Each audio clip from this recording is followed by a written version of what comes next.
अंतर्गत आने वाले 8 वार्ड ऐसे हैं कि आने वाले मानसून में पूरी तरह से जलमग्न होने का खतरा मंडरा रहा है।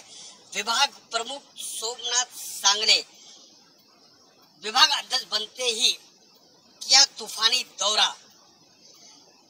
चांदीली विधानसभा की शिवसेना की पूरी टीम को लेकर उन्होंने सत्यनगर और 90 फीट तिलक नगर के सफाई नहीं हो पाने के कारण का उन्होंने लिया जायजा। इसके 15 दिन पहले तिलक नगर के गटर पर इस तरह से कचरे का भीषण आग लग गई थी, लेकिन फायर ब्रिगेड की सतर्कता से चलते एक बहुत बड़ा हादसा टल गया।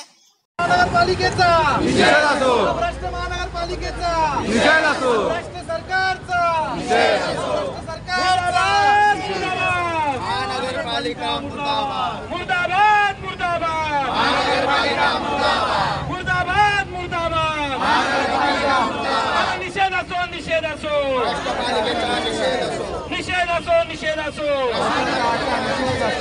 विभाग क्रमांक 6 चांदोली विधानसभेच्या वतीने आज या ठिकाणी आम्ही आंदोलन घेतलेलं आहे। ह्या नाल्यावरती हे आंदोलन घेण्याचं कारण असं आहे का ह्या नाल्यावरती आपण बघितलं कलवडचं काम चालू आहे, म्हणजे ब्रिजचं काम चालू आहे, पुलाचं काम चालू आहे आणि या ठिकाणी जो नाला आहे या नाल्यातून जवळजवळ 7 वार्डाचं पाणी जाते। किती?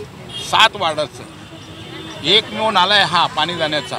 परंतु या ठिकाणी या ब्रिजचं काम चालू करत असताना खरं तर नाल्याची सफाई पहिली करून घ्यायला पाहिजे होती, कारण या ठिकाणी कुठल्या प्रकारची यंत्रसामुग्री उतरायला इथं जागा ठेवलेली नाही आहे। नाला सफाई करणार कसा? आणि 15 दिवसापूर्वी याच नाल्यामध्ये आग लागली होती। आग लागल्यानंतर ती आग अशी पसरली होती, ती जर नागरी वस्तीमध्ये जर पसरली असती आणि या ठिकाणी मोठ्या प्रमाणामध्ये जर हानी झाली असती तर याला जबाबदार कोण आहे? याला संपूर्ण जबाबदार मुंबई महानगरपालिका आहे। या ठिकाणी खाली सत्यनगर आहे, त्या सत्यनगरमध्ये त्या ठिकाणी एक पाण्याची लाईन आहे 48 इंचाची। ती 48 इंचाची लाईन नाल्याच्या मधोमधून गेलेली आहे। गेली कित्येक वर्ष आम्ही मागणी करतोय ती जी पाण्याची लाईन आहे एक तर खाली घ्या नाही तर ती वरती घ्या। त्या ठिकाणी देखील कलवडचं काम झालं आहे, पुलाचं काम झालं आहे, दोन्ही साईडने पुलाचं काम केलं आणि मध्ये पाईप सोडून दिला आहे। त्या ठिकाणी त्या पाईपाच्या खाली साफ करण्यासाठी कुठलीही यंत्रसामुग्री जाणार नाही आणि मॅन्युअली देखील आपण काम करू शकत नाही। त्या ठिकाणी कुठलेही कामगार रिस्क घेऊन खाली उतरणार नाही अशी परिस्थिती तिथं केलेली आहे आणि फार मोठा बॉटलनेक त्या ठिकाणी झालेला आहे। मुंबईमध्ये हा इश्यू पावसाळ्यामध्ये मोठ्या प्रमाणामध्ये गाजणार आहे आणि याच्या पाठीमागं जे प्रशासन आहे, जे ब्रिज डिपार्टमेंट आहे ते आणि LWDचं जे डिपार्टमेंट आहे ह्या दोघांमध्ये कुठल्याही प्रकारचा सुसंवाद नाही आहे। कम्युनिकेशन फार मोठा गॅप आहे आणि त्याच्यामुळे आज ही परिस्थिती निर्माण झालेली आहे आणि म्हणूनसाठी 2 ते 3 दिवसामध्ये हा जर नाला साफ केला नाही प्रशासनाने तर या ठिकाणी आम्ही याच्यापेक्षाही मोठं आंदोलन छेडल्याशिवाय राहणार नाही। नगरपालिकेमध्ये आमचं जे इथं 2 लाईनी आहे, एक कुर्ला नॉर्थ, कुर्ला साऊथ।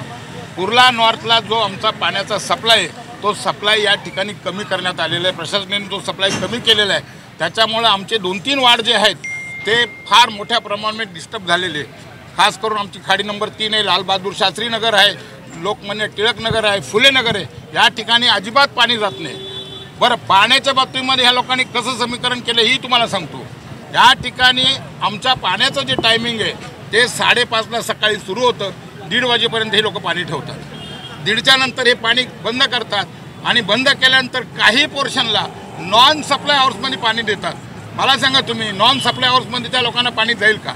आणि या ठिकाणी आमची टिळक नगरची जी नागरिक आहेत ते भयंकर त्रस्त आहे, त्यांना पाणी मिळत नाही। आणि कुर्ला साऊथचं जे पाणी आहे ते कुर्ला साऊथचं पाणी तुम्हाला माहिती चुनाभट्टीपर्यंत जाते, चुनाभट्टीपर्यंत जाते, पण ते पाणी देखील आज कुर्ल्याची पण अवस्था वाईट आहे। तर या ठिकाणी प्रशासनाने बारीक लक्ष देऊन हा पाण्याचा प्रश्न सोडवला पाहिजे। तो जर प्रश्न नाही सोडवला ज्या पद्धतीने आज या ठिकाणी आम्ही आंदोलन करतोय पाण्याच्या बाबतीत देखील आम्ही आंदोलन छेडल्याशिवाय राहणार नाही।